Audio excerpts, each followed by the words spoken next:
بولا لو آکے جبریل بولے مدنی سرکار سے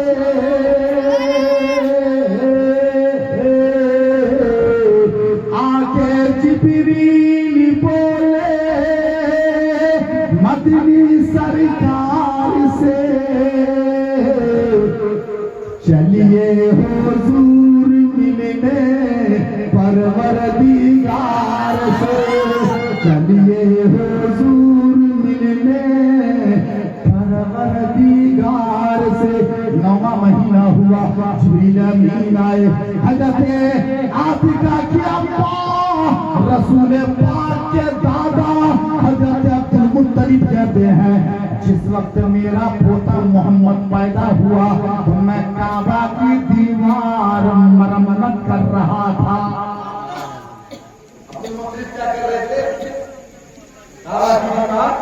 مرمت کر رہے تھے. وہ کہتے ہیں میں نے دیکھا پتھر کا کعبہ جھک گیا. بولو کیا کعبہ پتھر کا جھک گیا, مینار جھک گیا, محراب جھک گیا. اور جب میں نے غور کیا تو دیکھا محراب کعبہ مینار کعبہ میری بہو آمنہ خاتون کے گھر کی طرف جھکا ہوا ہے. کہنے والے نے کہا اے اللہ تیری مرضی کیا ہے؟ ساری دنیا کا لوگ نماز پڑھتا ہے تو جھکتا ہے کعبہ کی طرف, ہندوستان والا نماز پڑھے تو جھکے کعبہ کی طرف, پاکستان والا نماز پڑھے تو جھکے کعبے کی طرف, انگلستان والا نماز پڑھے تو جھکے کعبے کی طرف, یورپ والا نماز پڑھے جھکے کعبے کی طرف, ایشیا والا نماز پڑھے تو جھکے کعبے کی طرف. ساری دنیا کا لوگ جھکتا ہے کعبہ کی طرف اور کعبہ جھکا ہوا ہے رسول اللہ کی طرف. تیری مرضی کیا ہے؟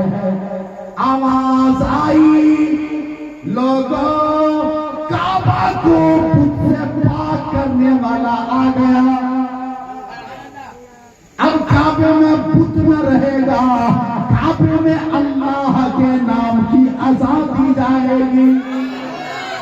اب کعبے میں وہ سب نہیں ہوگا جو ہوتا تھا, اب کعبے میں اللہ کے لیے سجدہ کیا جائے گا. کعبہ پاک کرنے والا آ گیا, لڑکی کو زندہ کرنے سے بچانے والا آ گیا, یتیموں کو حق دلانے والا آ گیا, مظلوموں کے ظلم کو دور کرنے والا آ گیا, اور ظلمت کو دور کر کے روشنی پھیلانے والا آ گیا. یہی آواز آ رہی ہے. اور جانتے ہیں آپ جس وقت عبدالمطلب نے یہ دیکھا کعبہ جھکا ہوا ہے, یہ شور ہو گیا کہ کعبہ جھک گیا, ٹوٹ گیا, ٹوٹ گیا. آ کر کے دیکھا تو کعبہ تو نہ ٹوٹا تھا, دیوار بھی نہ ڈھہی تھی, البتہ کعبے کے اندر میں جو نقشے تھے معبودانہ باطنہ, کسی کا ہاتھ ٹوٹا تھا, کسی کا پاؤں ٹوٹا تھا, کسی کی آنکھیں پھوٹی تھی, کسی کا سر پھٹا تھا. اسی لیے کہا ہے جس کعبے جس نبی کی آمد کی حیرت سے کعبے کا پتھر تھرا گیا, لرزہ برندام ہوا, ایسا لرزہ برندام ہوا کہ کعبے کے سارے جھک گئے نبی کی تعظیم کے لیے. او محراب کعبہ جھکل مینار ہو, محراب کعبہ جھکل مینار ہو,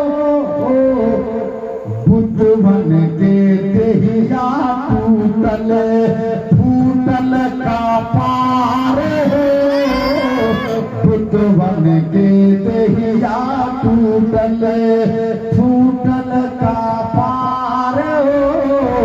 آگے آ کر کے دیکھو میرے آقا پیدا ہوئے, حضرت حلیمہ سعدیہ کا بیان, ان کے گاؤں سے بہت ساری گایا آئی بچہ لینے کے کے لیے اس زمانے کا رواج یہ تھا کہ عرب کی عورتیں اپنا دودھ اپنے بچے کو نہ پلاتی تھی بلکہ دیہات کی عورتیں لے جاتی تھی اور 2 سال دودھ پلا کر کے بچے کو لا کر کے واپس کرتی تھی. 2 سال کا معاوضہ ملتا تھا, 2 سال کی مزدوری ملتی تھی. دیہات میں جب عورتیں آئیں نا تو سب کے پاس میں سواری بڑی تیز تھی, تندرست سواریاں تھی. ساری عورتیں آگے چلی آئی اور جو حلیمہ سعدیہ تھی ان کی اونٹنی بڑی کمزور تھی, آنے میں پیچھے رہ گئی ہے. اور جب یہ دایا آئی تھی امیر لوگوں کے بچے کو سارے دایا نے چن لیا, سب بچے چنا گئے.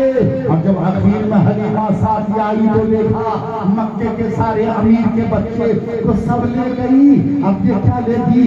حلیمہ سعدیہ کو جب کوئی بچہ نہ ملا تو خلافہ کعبہ کو پکڑ کر کے کہا, اے اللہ کیا تو نے میرے مقدر میں اس سال کو زینہ لکھی ہے؟ اگر لکھی ہے تو سارے بچے تو چنا گئے.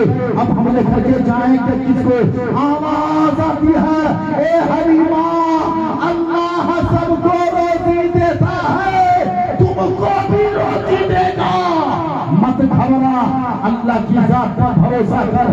اب یہ کعبہ سے ہٹی نہ تھی کہ سیدنا عبدالمطلب آ جاتے ہیں اور کہتے ہیں اے حلیمہ امیر کے بچے تو چلے گئے, ایک بچہ مکہ میں بچا ہوا ہے. وہ بچہ ایسا ہے کہ باپ زندہ نہیں ہے, یتیم ہے. وہ بچہ ایسا ہے کہ مالدار تو نہیں ہے مگر خوبرو بہت ہے. اگر تم کہہ دے تو میں تجھے لا کر کے دے دیتا ہوں. حضرت حلیمہ سعدیہ نے کہا مجھ کو میرے شوہر سے مشورہ کرنے دو. اور جب اپنے شوہر سے مشورہ کرنے گئی انہوں نے کہا ارے ہاں خالی ہاتھ جانے سے اچھا ہے کہ کچھ تو لے کر کے جانا ہے. حلیمہ سعدیہ نے کہا یہ سردار مکہ عبدالمطلب اس بچے کو لا کر کے دکھاؤ نا کہاں ہے, کیسا ہے وہ بچہ, ہم بھی تو دیکھیں. حضرت عبدالمطلب اندر جاتے ہیں, عامہ خاتون کے گھر پہ پیارے آقا کو لیتے ہیں اور لا کر کے حلیمہ سعدیہ کے سامنے میں رکھا. جیسے ہی حلیمہ سعدیہ نے دیکھا تو دیکھ کر کے دل دے بیٹھی, آنکھوں سے آنسو جاری ہو گئے. کہا سردار مکہ ہم کو مکے کی دولت نہ چاہیے بلکہ یتیم کی محبت چاہیے. اسی کو لے کر کے جائیں.